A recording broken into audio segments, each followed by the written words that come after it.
ಅವ್ರಿಗೂ ಕನೆಕ್ಟ್ ಆಗುತ್ತೆ ಸರ್. ಹೇಗಂದ್ರೆ ಲಾಸ್ಟ್ಗೆ ಅವರು ಬರೋದು ಆತ್ಮ ಅನ್ನೋ ಒಂದು ಪಾರ್ಟ್ಗೆ ಬರ್ತಾರೆ ಅಲ್ವಾ.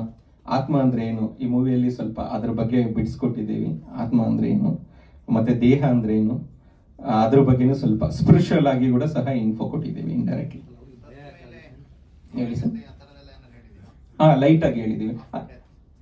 ಆಫ್ಟರ್ ಡೆತ್ ಈ ಸ್ಕ್ರಿಪ್ಟ್ ಇರಲಿಲ್ಲ. ಮೇ ಬಿ ಮಾಂತ್ರಿಕ ಸೆಕೆಂಡ್ ಸೀರೀಸ್ ಅಲ್ಲಿ ಈ ಗೋಸ್ಟ್ ಸೆಂಟರ್ ಬಿಟ್ಟು ನೆಕ್ಸ್ಟ್ ಪ್ಲಾನ್ ಇದೆ, ಪುನರ್ಜನ್ಮ ಒಂದು ಪ್ಲಾನ್ ಇದೆ.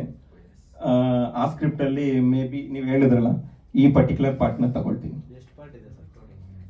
ಸರ್. ಸೀರೀಸ್ ಹೋಗುತ್ತೆ ಸರ್. ಇದು ಆಕ್ಚುಲಿ ನಾನು ಅವಾಗ ಅಪ್ಪುಗ್ ಅನ್ಕೊಂಡಿದ್ದು ಸರ್. ಇದು ನಾನು ಆಕ್ಚುಲಿ ಪುನೀತ್ ರಾಜ್ಕುಮಾರ್ ಅವ್ರನ್ನ ಪುನ್ನ ಅಂತ ಕರಿತಿರ್ತೀನಿ. ಪುನ್ನ ಅಂದ್ರೆ ಪುನೀತ್ ಅಣ್ಣ, ಪುನ್ನ ನಮ್ ಪುನ್ನ ಬಂದವ್ರೆ, ನಮ್ ಪುನ್ನ ಬಂದವ್ರೆ. ಸೊ ವಿಚ್ ಇಸ್ ಆವಾಗ ಅನ್ಕೊಂಡೆ ಇದು ಪಕ್ಕ ಅಪ್ಪು ಅವ್ರಿಗೆ ಸೂಟ್ ಆಗುತ್ತೆ ಅನ್ಕೊಂಡೆ.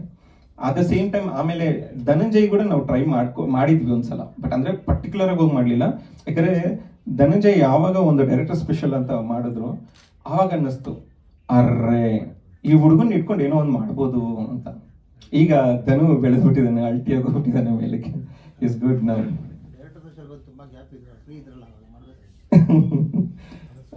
ಸರ್ ಅದೇ ಕನೆಕ್ಷನ್ ಅವಾಗ ಸಿಗ್ಲಿಲ್ಲ ಸರ್. ಅದು ಸಸ್ಪೆನ್ಸ್ ಇರುತ್ತೆ ಸರ್, ಬಟ್ ಕಥೆನೇ ನಾಯಕ. ಕತೆ ಮೇನ್ಲಿ ಸ್ಕ್ರಿಪ್ಟೇ ಸರ್.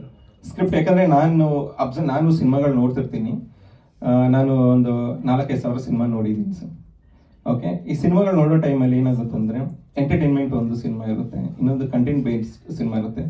ನನಗೆ ಎಂಟರ್ಟೈನ್ಮೆಂಟ್ ಜೊತೆಗೆ ಕಂಟೆಂಟ್ ಬೇಸ್ಡ್ ಆಗಿರ್ಬೇಕು ಸಿನಿಮಾ. ಯಾಕಂದ್ರೆ ಜನರು ಥಿಯೇಟರ್ಗೆ ಬರ್ತಾನೆ ಇಲ್ಲ. ರೀಸನ್ ಏನಂದ್ರೆ, ನೋಡೋಣ ಬಿಡು, ಅದು ಅಲ್ಲಿ ಬರುತ್ತೋ ಎಲ್ಲಿ ಬರುತ್ತೋ, ಎಲ್ಲೋ ಒಂದ್ ಕಡೆ ಬರುತ್ತೆ, ನೋಡೋಣ.